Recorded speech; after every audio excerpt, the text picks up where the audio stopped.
Bergkamp. Daar is Bergkamp. Persie, ja! Ja! Ja! Daar is hij. Ja! Ja! Daar is Klaassen, goal! Hello and welcome to podcast 63 from Football-Oranje, your home of Dutch football. We're available on YouTube, SoundCloud, iTunes and Football Nation Radio to listen to and download. Please make sure to give us a like and subscribe wherever you're listening. I'm Michael Statham and I'm with Mike Bell, the Football-Oranje editor and founder, to talk about the Netherlands' upcoming fixtures, the 2 Euro qualification crunch matches, Northern Ireland at home and Belarus away. We're going to talk about the squad, who's going to play, preview the games. Enjoy. Mike, it's Netherlands against Northern Ireland on Thursday. Big qualifying match for the Netherlands to get to the Euros. It's the 7th match out of a 10 to qualify. Do you think that the Northern Ireland match here is going to be quite a tense one, or do you think it's something the Netherlands might finally exude the confidence that they've been showing so far in the Euros and win it actually quite comfortably?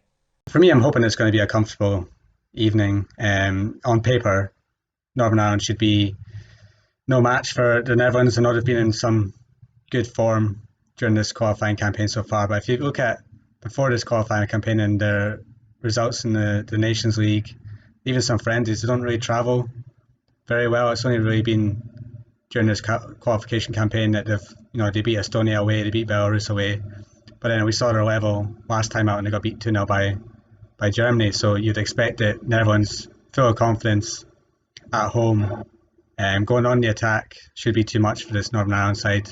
Especially, you look at the last international period, Netherlands really put themselves in pole position to win this group, and this is the game that is a big test in this international period. So I think that it should be hopefully a comfortable win from the Netherlands if Koeman gets his tactics right, goes in the attack from the beginning, and yeah, I'm hopeful of a good result.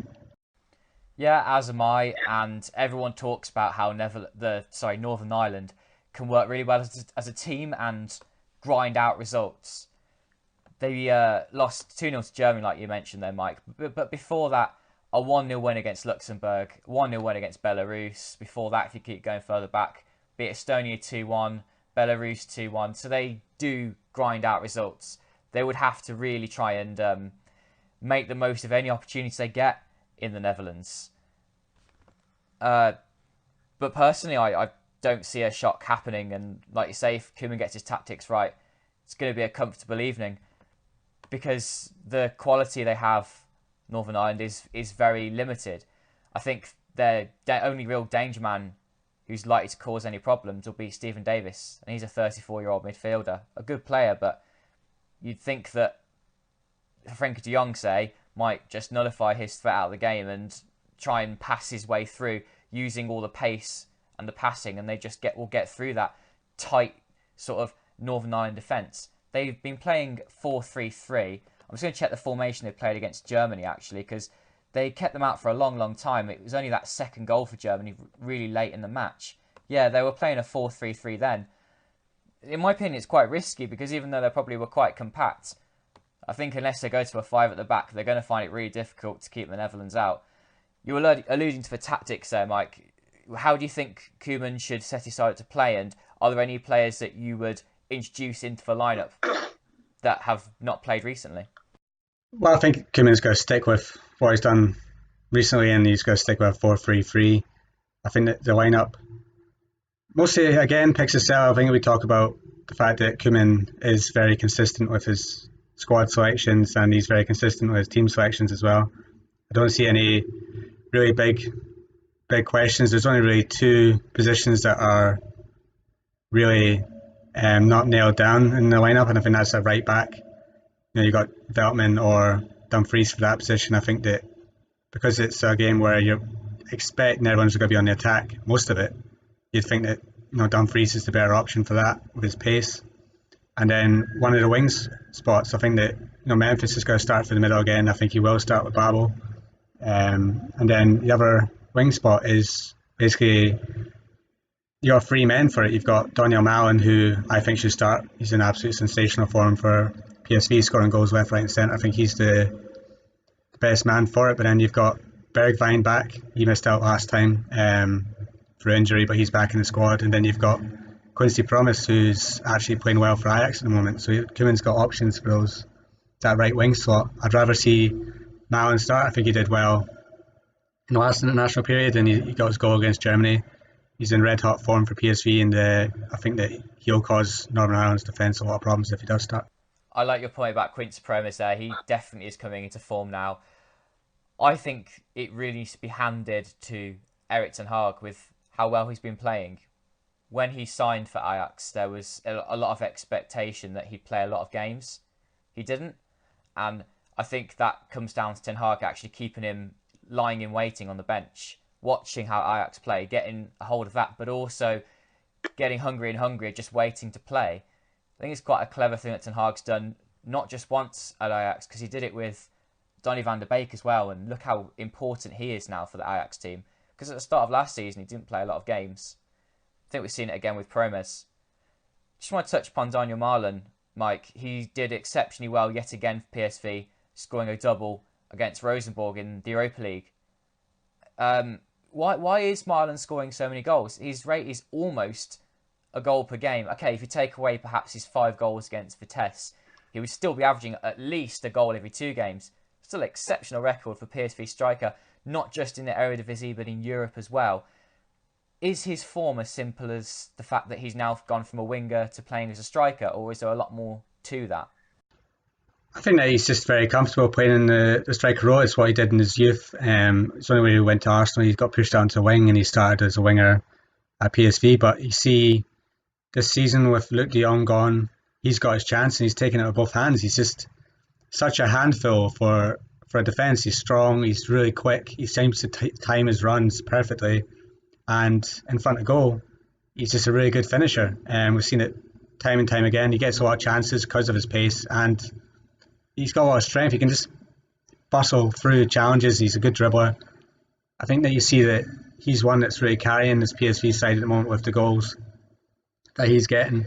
If you look at someone like Steven Bergwijn, who's really not contributing as much as you'd think this season, especially when he was linked with such big moves in the summer, you'd expected him to be the main man for PSV, but it's been Malen, and it's really sensational. He had a slow start to the season. I think those 5 goals against Vitesse have really kicked off his form now, and he scored against Ajax. That was a really crucial goal he got there. He scored against Pixbo in the last Eredivisie game, and in Europe he's just been excellent. He scored against Sporting and the double against Rosenborg. I really hope it continues because we've been crying out for Netherlands to have that next sensational striker, and at the moment it looks like Daniel Malen is that man. He's not your typical big, strong centre forward like a de Jong, but he's just so hard to play against, and defenders just seem to struggle. I think Van Bommel's got his front free right, and they just link really well, and with a free, pacey forwards, it's just really worked out for PSV. And I think that Malen's goals are really what's turning PSV into a really genuine title contender this year. I really like how Malen is that pacey striker. The Netherlands, I don't think, need that big, strong striker because of the way they play, and the players that will play around the striker link up really well with Malen, and it just works perfectly. We have seen it before with Memphis, but I know that you and I would both rather see Memphis play out wide or just behind the striker to get the best out of the striker who's playing and also get the best out of Memphis, so they can just sort of bounce off each other. And so far, so good. I think this is a perfect time to open up the questions that we received on Twitter. Thanks for sending those in. As always, you can send us your questions and your views ahead of any podcast that we do. There'll be another one next week if you'd like to know. Anyway, first question's from Abdul. And he said 2 years ago, Dutch football was falling apart. And this year, all the teams are leading their Champions League, Europa League groups. Ours are doing really well. And the national team is dominating. So what's changed? Well, before I hand it over to Mike to answer the question, I just want to point out that, in 2016, that the Euro qualifying campaign, there were some awful results, weren't there, Mike? They were losing to the likes of the USA in friendlies, but also in the Euro qualifying campaign, they lost against Iceland. Admittedly, it was a very good, spirited Iceland side, but losing 3-0 in Turkey, losing at home to the Czech Republic, and you were at that match, weren't you, Mike? Then in 2018 for the World Cup, that awful result in Bulgaria. So a lot of things were going wrong, and often we pointed the fingers in the past, didn't we, in our podcasts at the likes of Danny Blint being manager. But it's been a really quick turnaround, hasn't it? Because it's not as though all of these players that are now in the team have cropped up overnight. Some of them were in the team before. Yeah, and I think we talked about it, a couple of years ago when it was all going wrong, and there's a lot of written about the fact that the Dutch football was in demise, but everything comes in cycles, and when you have a structure like Netherlands has, where it is a focus on youth, you always knew that at some point the talents were going to start coming back again, and that's exactly what's happened. I think that you can really pinpoint Netherlands' resurgence based on the fact that, one, they put the right man in charge in Ronald Koeman, and two, the emergence of the likes of Frenkie de Jong, who has totally transformed this Netherlands side, in my opinion, because he allows everyone else to do exactly what they want to do on the pitch. And we didn't have someone like that before. We had the likes of Strootman and Wijnaldum playing next to each other in two defensive roles, which was just absolutely incredible when you think about it. The two of them were playing like defensive midfielder together. And when you see what Wijnaldum can do for Netherlands when he's a bit further up the pitch, it just really did take someone like Frenkie de Jong, who is one of the best midfielders in the world, coming into it, that's just transformed everything. The confidence that Ronald Koeman's installed in the likes of Memphis, and it just flourishes. And even with the club size, you've got somebody like Erik ten Hag, who's doing an excellent job with Ajax. And the run basically in the Champions League last year is convinced the likes of Ziyech to stay, and you've seen how influential he's been in Europe. And yeah, the players that are coming through right now are leading these teams to success. AZ have two of the best young talents in the Netherlands, and Calvin Stengs and Malen Boudou. You've seen how well they're doing in the league, and up against the likes of Man United in the Europa League, they bossed that game. You've got PSV, you've got the likes of Malen coming through, Bergwijn's still there. There's just talent all around the Netherlands, and it's really pushing the national team back to what we expect from them. You got rid of the old generation, the likes of Van Persie, Snyder, all of them are gone. You got his fresh blood. It's just really exciting times, and yeah, I think we're just seeing the beginning of it now, because I think in 2 and 3 years' time, this Netherlands side is going to be even better when these talents have actually reached their peak, and it's exciting because 2020 might come too soon. We might not see the best of it, but 2022, Netherlands could be a genuine force. It's a good point, and well explained there, Mike, about all of these things that have just changed in the Netherlands, and from top to bottom, things have improved. We always used to say, oh, we need to get a better player for this position. For example, the right back position. And then Denzel Dumfries came along. And then we said, oh, we need a new midfielder. Then Frank de Jong appeared. De Ligt and all these young players have come in and made a difference. Not every single position has had that. And actually, we now find ourselves at a position where we are starting to nitpick all of these positions again. We're actually looking at someone such as Dumfries and going, actually, is he good enough? All these players have come in, and now we have these really high standards again of the Netherlands, which is what Dutch football fans expect from the national team. They expect their national team to be something they're very proud of it. They want it to be an excellent team that can win competitions. And they were very proud of them when they got to the Nations League final. The only problem is, of course, we have seen in the past qualification campaigns go wrong. We have it in 2016, 2018. But also in the Nations League final, the Netherlands were actually quite poor against that Portugal team. Only 4 shots the whole game. And I just want to come to one of the questions about this, and it's from Fish Rhino. Which of the upcoming games are the Netherlands most likely to drop points in? The Northern Ireland game or the Belarus game? They both look easy games on paper, but in the past, they haven't always been that easy. Well, it's a nice optimistic question to answer, but I think that we really shouldn't be looking at being so negative about this national team now. It's in a time of such positivity. I don't see Netherlands dropping points in either of them. I think a trip to Belarus in the past may have been tricky, but this Belarus side are nothing to be scared of. And Northern Ireland coming to the Netherlands, I mean, come on, we really should be beating both these sides, and I don't really see us dropping points against either, so I'm not really going to say which one is most likely, because I think that this is not going to happen. Yeah, neither am I, actually. The one which is more risky is the Northern Ireland match because they have been quite a plucky team. You never know that if they get a corner and they score a goal, the Netherlands have a bad night in the office and the ball just doesn't go in the net. That's what might happen, but it's really unlikely. I agree, Mike. As I said about us nitpicking positions in the national team too, and one of the questions actually asks about Ryan Babel and will Koeman drop Babel for a new talent anytime soon? And I don't know about you, Mike, but I think that's a really harsh question because I was someone who wants to see Ryan Babel out of the Dutch national team squad, but he has definitely won me over. He definitely has won me over. Even at his youthful age that he is, he's 30 nearly, I think, or 30 now, or 32, somewhere around there. And he scored 2 goals in the win over Estonia and got an assist against Germany in that front four, which was just so fluid, so brilliant in linking up and attacking. So again, I just think it's been really harsh to sort of say that about Babel. He needs to stay in the team. Yeah, for me, he's, as I said earlier on, he's a starter because of the way Netherlands front three works. They all interchange positions, so you've got 2 speedy, smaller players in Malen and Memphis, and then you've got somebody like Babel who can also just go into the centre and he's a threat from crosses. I mean, we've seen it in the Nations League and we've seen it so far in his qualifying campaign.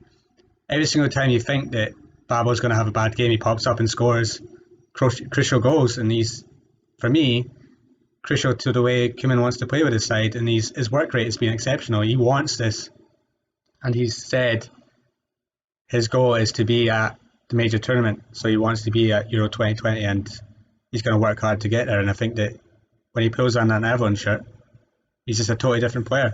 It's like Memphis. Memphis gets criticised all the time for Leon, but when he puts on that Oranje shirt, he's exceptional. And yeah, I think that dropping Ryan Babel now would be really cruel because he's done nothing to deserve it.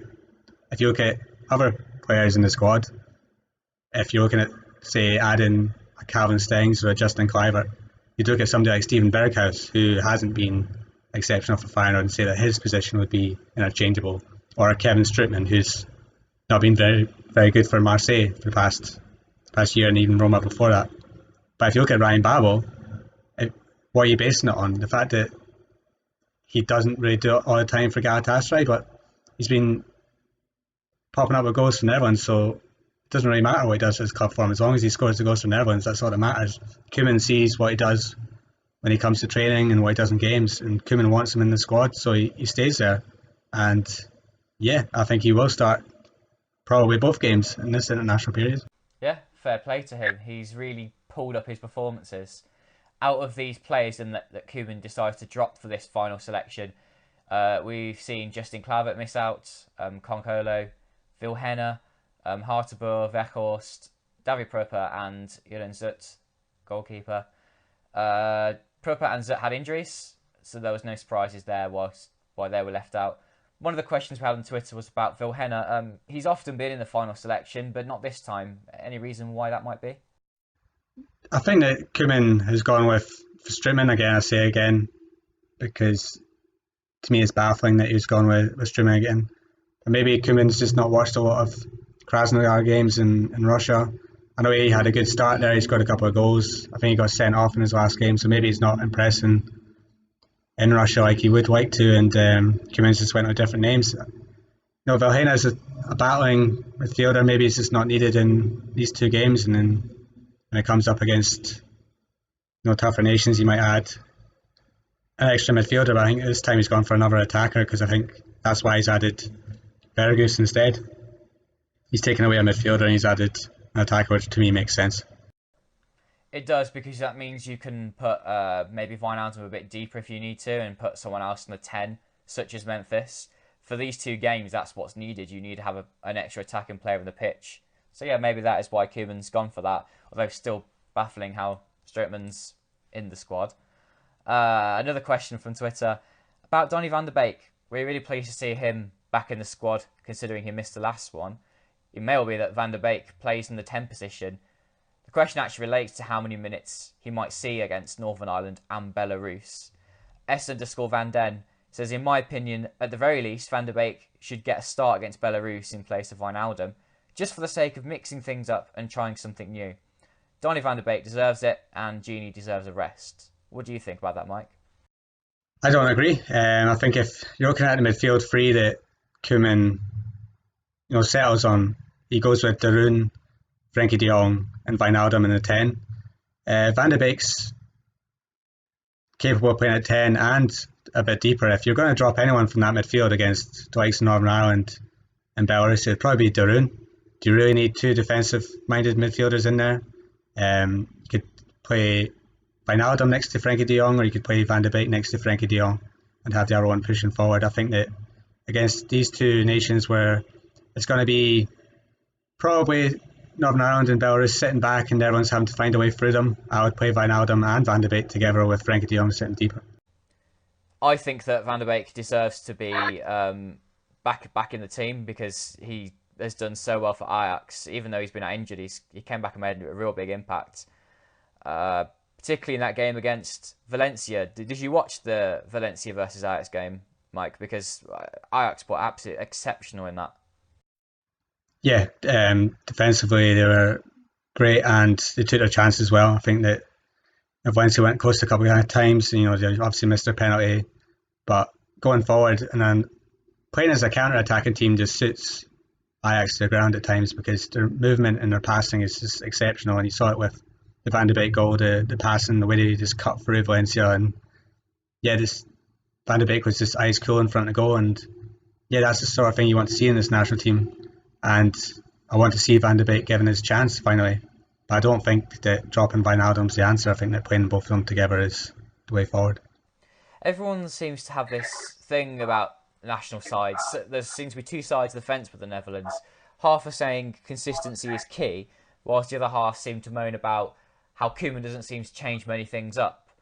But actually, if you look at when Koeman first came in, he was all about finding that new team and finding consistent positions. And he did have to change things around to see who he liked and who he didn't, but also the formation he liked and the formation he didn't. Now he's got the players he wants. He wants to keep them together. Everyone goes on about the best international sides as being teams that have consistent players in the same positions. And yet people seem to be a little bit critical sometimes of Koeman if a result is going against them. It might even be halfway through a game, but they soon shut up if the Netherlands end up winning the game late on. What's your opinion on it, Mike? Because I'm on the side of keep it consistent because we've seen it get results in the international sides in the past, but also Koeman believes in it for the Netherlands. Or should he start to mix things around a little bit so they don't become like predictable, and when the biggest sides come to play the Netherlands, they know exactly what they're about then, don't they? For me, Koeman's not always got it right. We saw it against Germany where his changes in the second half were actually what changed the game, and bringing on Malen and bringing on Proper.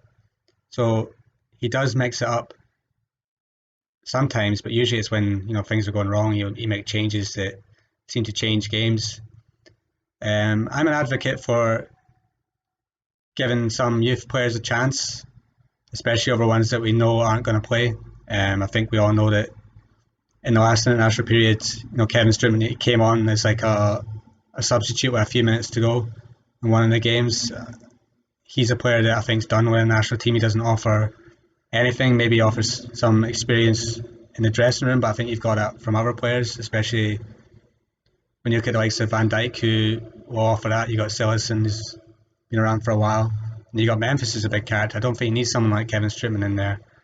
Whereas I think Koeman's trying to build a side for not only Euro 2020 but the World Cup in 2022. And for me, somebody like Calvin Stengs has been exceptional this season. I'd rather see him given a chance than Strootman, and even Berkus. I just don't see the point in keeping them two. Yeah, consistency is key sometimes, but then you've also got to look for things that will improve the national team. I don't think calling up Strootman and Berkus improves anything. I think that I'd rather see a Stengs or Boadu or even a Cliver or a Coop Miners given a chance, because they'll probably add something a bit more. And is Strootman going to challenge Frenkie de Jong for a starting spot? Definitely not.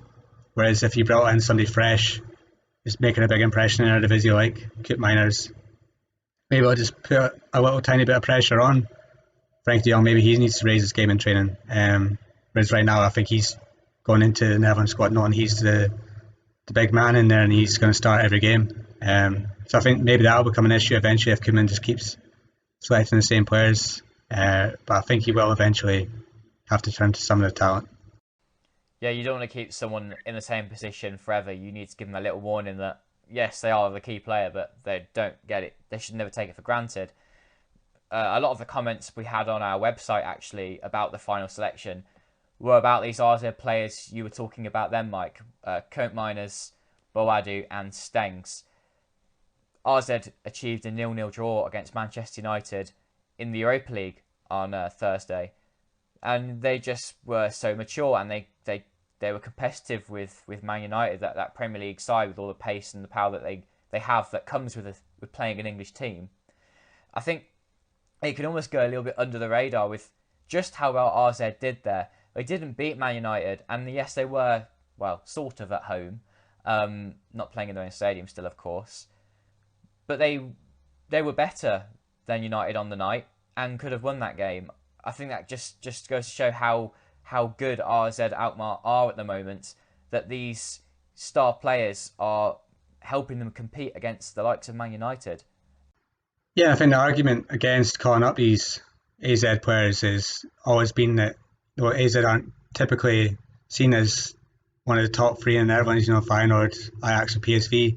But this AZ side tore apart Feyenoord a couple of weeks ago, and they did what they did against Manchester United as well. They didn't win, but they went toe to toe with a Premier League giant who you could say is not in great form or didn't have some of their best players. But just the maturity of the performance of Koopmeiners, Stengs and Boadu shows that they're ready for a chance in the national team. I know that they're crucial for the under-21s who are also trying to qualify for a European competition, but you've got to reward these players for showing something. And for me, AZ are the third best team in the Eredivisie, and I think that a team like that's only going to improve if they see a way of getting into the national team via AZ. So if Koeman keeps ignoring AZ Alkmaar players, these players are eventually just going to leave for the likes of PSV or Ajax or Feyenoord, because that Koeman's watching those teams instead. I think that's going to be detrimental to the league as a whole. So I really hope Koeman changes his mind and does start to look at AZ as it's definitely a portal into the Netherlands. Even Wijndal left back should be getting mentioned as possibly a competitor to Blind and Van Aanholt. As do I. I think that Koeman's got to start picking more of his RZ players. In the past, we saw with Vincent Janssen, admittedly only for a short while before he was picked up by Tottenham. But he was selected from RZ, and I'm pretty sure he hasn't been the only one in the past. But RZ want to become one of the top three teams, or, well, certainly part of the top four. And they know that they shouldn't be selling their best players to Ajax or PSV anymore. That's what will prevent them ultimately from reaching those positions. They need to sell with big fees to teams abroad eventually. Let's hope that RZ can keep hold of Koopmeiners, Stengs and Boadu for at least another year after this season, or at least two of the three, as they've just been impressing so much in their own different ways. One last little question I'd like to ask you, Mike, is who do you think in the future, say 5-10 years time, who do you think is going to have the most impressive career out of Koopmeiners, Stengs and Boadu? Obviously a very difficult question, but who would your money be on? It's a really difficult question because they're all such different players, but Stengs to me is something very special. I think he's got all the makings to be one of the top wingers in Europe. He's got height, strength, pace, and his passing ability and vision are exceptional. He scores goals. He's got everything.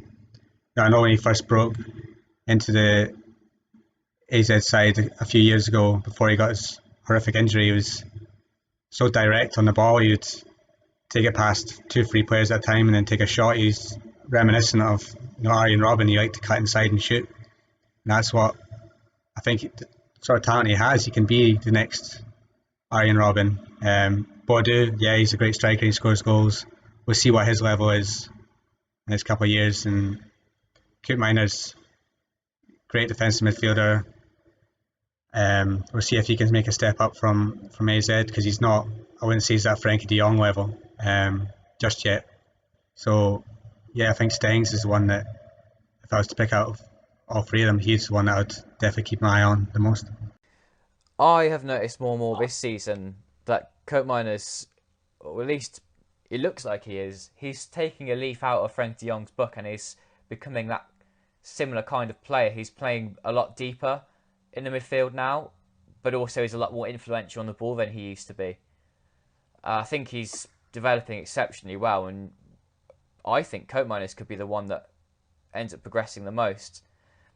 Boadu is so young as well, of course, and we could see that eventually he becomes one of the best strikers in Europe as well. So it's so hard to say, but and we'll see in the future what ultimately happens. Let's hope that they can keep hold of them. Really, really good players, because I think they're going to end up progressing from that Europa League group, along with Man United, or at least I hope so. And then who knows how far they can go after that, if they can prioritise the Europa League, maybe add a couple of players in January if they can make it for that group.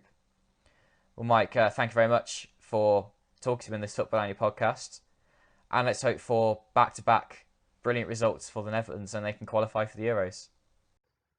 Yeah, I think if 2 easy wins in this international period, and we've got 1 foot at the tournament for me, let's hope for a comfortable 3-4-0 wins. Fingers crossed. Make sure to give us a like wherever you're listening and subscribe wherever you are too. And we'll speak to you again soon. Thanks for listening. That is back up. That is back up. Ja! Daar is hij. Ja, ja. Daar is Klaassen. Goal!